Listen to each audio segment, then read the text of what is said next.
Shalom. All praise to Yahweh Shem Yahweh Shai, Ba'ashem Queit Queit. Double honors to the apostles and elders of Great Millstone. Shalom to the hopeful elect. All right. And this article is entitled, "A Top U.S. Senator Has Betrayed Washington's Worst Kept Secret About Ukraine." All right. Lindsey Graham spoke the quiet part out loud when he said the country is a gold mine America can't afford to lose. All right. And, I did a video yesterday about this. But you can see, they're continuing to speak about it because, like it says, he said the quiet part out loud. This is America's mindset whenever they go into anywhere, to steal resources and minerals, all right, from whatever country they're either invading or helping, quote unquote helping, all right. But it says U.S. Senator Lindsey Graham, a reliably hawkish Republican who loves provocative statements, has caused a fresh stir by saying the quiet part out loud. In a recent interview on the CBS program Face the Nation, Graham argued that Washington must not permit Russia to win the war in Ukraine because of the rich deposits of critical minerals on Ukraine's territory, which are worth $10 to $12 trillion, according to the senator. In particular, Graham made three claims. First, that Russian control over this quote-unquote gold mine would enrich Moscow and enable it to share the extracted minerals with China. Second, that Ukraine, if it retains control over them, could be the richest country in all of Europe and the best business partner we ever dreamed of. And third, that therefore the outcome of the war in Ukraine is a very big deal. Indeed, according to Graham, the stakes are so high that the U.S. must help Kyiv win a war we cannot afford to lose. But the American propaganda, the media machine, had y'all thinking that it's just at the kindness of their heart. See, that's what they do. Ukraine is going through it with Russia, and in their media, they'll make themselves look like the hero. Well, we're going over there to save Ukraine.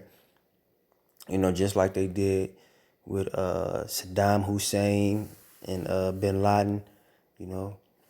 They just made them these horrible people. Which I don't know, but I know not to trust the American media. I remember they said, we're going over there for weapons of mass destruction. Didn't find any, and then come to find out that Bush Sr., was the one who gave him the damn weapons. So, of course, they knew it was over there. You gave it to him. But not to get off track, that's the American way as it pertains to war and the deceitfulness of their media. All right. It says there were other striking statements in that interview, but it is this passage that has attracted most attention and condemnation. Graham, critics point out, has revealed what the Hindustan Times, for instance, calls the real reason why the U.S. is aiding Ukraine. The reason, as it turns out, is commercial, selfish, and strategic.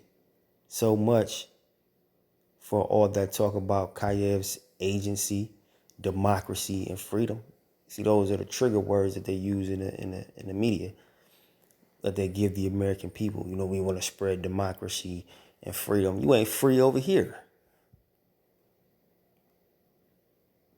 I'm saying? America has, I can't really compare it to other countries because I haven't been over there, but just the censorship alone in America is not freedom. If I do one of these videos and they don't like it, they strike it and take it down. How's that freedom? That's what they sell you on, right? Freedom of speech. All right. It's supposed to be some type of freedom of protest. But if you out there too long and they don't want you in that certain place, they start kicking your ass in the street.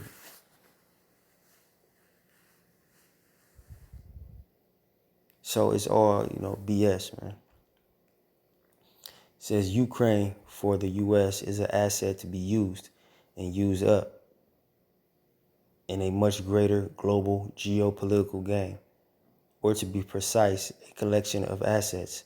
Apart from the strategic location, critical minerals, black earth soil, and some gas as well, there are, of course, people. Graham also has a record of calling for more military mobilization in Ukraine.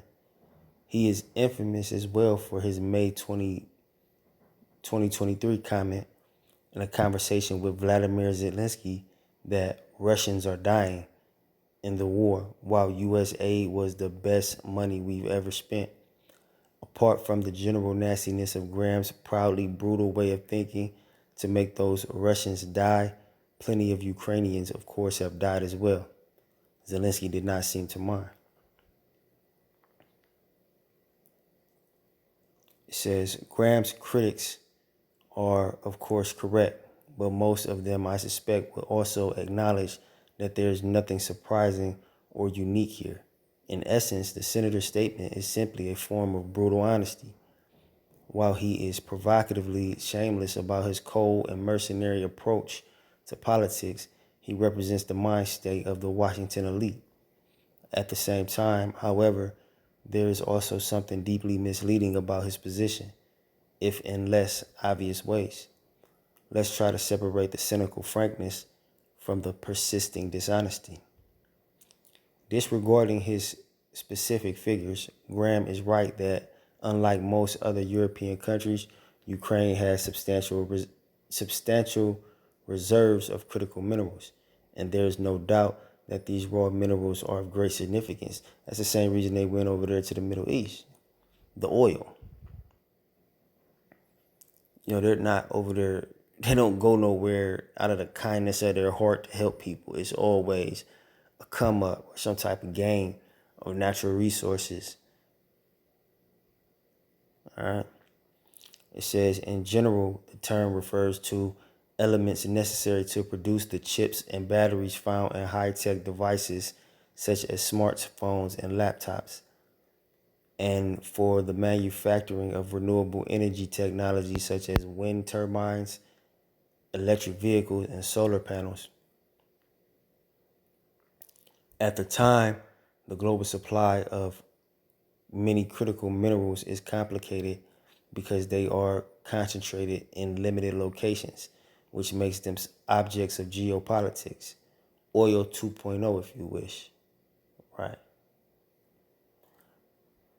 The importance of these substances for the U.S., for instance, is so great that the Secretary of Energy has established a precise list of 50 minerals considered critical, most overlapping with a second list of 18 critical materials for energy.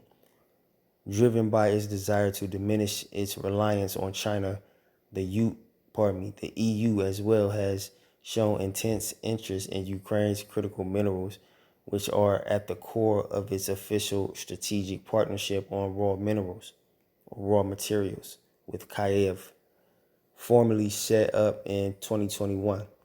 Since 2022, the Ukrainian Geopolitical Survey has partnered with the European Bank of Reconstruction and Development to, in essence, catalog and digitize Ukrainian deposits for Western investors.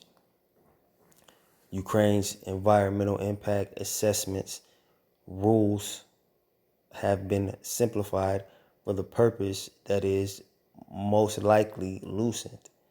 In 2024, the EU solidified these operations with its Critical Raw Materials Act. It says, at the same time, even despite the ongoing war, international investors from the West have already been lining up, including from as far as Australia.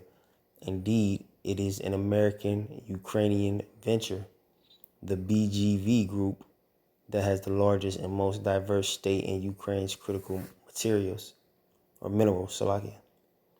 It says, so here is the first point Graham is wrong about. If anyone has been busy securing Ukraine's critical minerals and more broadly materials, it is actually the West. We see a classic case of projection with a loud accusation directed at Moscow, betraying what the West has been up to. See, that's also what they do in their media. Right? They'll accuse you of something they know they're doing. So if you come back and say, well, they doing it, it doesn't hold the same weight. It just look like that's, you being, I guess, defensive. Now, this dude is wicked, man. It says nothing very surprising there either. Consider spheres of influence, for instance, a thing Russia must not be allowed to claim, even right up on its border, while that of the U.S. extends to east of Queit and Taiwan, for instance. Yet, there is a larger point here. Behold the senator's run-of-the-mill hypocrisy. What is perhaps the most fundamentally misleading about his claim is their implicit premise, namely that there cannot be a way in which the West and Russia and others could share Ukraine's resources, obviously under conditions of international trade and investment, no worse than usual, so that Ukraine as well would benefit. Of course not. They're not going to let you, even though it's Ukraine's minerals or materials, America wants to strip it bare. It says, it is not Russia that is insistent on making economic warfare a routine tool of geopolitical competition, but the West. Graham is not only a rather vile cynic, he is also a short-sighted, blinded by his poor man's realpolitik. He has also lost sight of the simple option of cooperation, even among competitors. In that respect as well, he is representative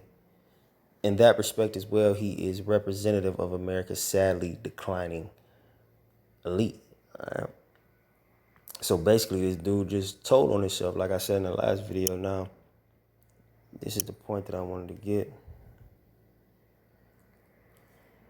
in the scriptures.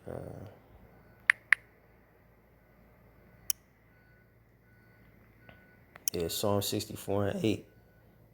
It says, so they shall make their own tongue to fall upon themselves. All that see them shall flee away. This is what's happening. Their tongue is falling upon themselves. He's telling on himself. Although many people already knew this, just like the article said, he's saying the quiet part out loud. All right?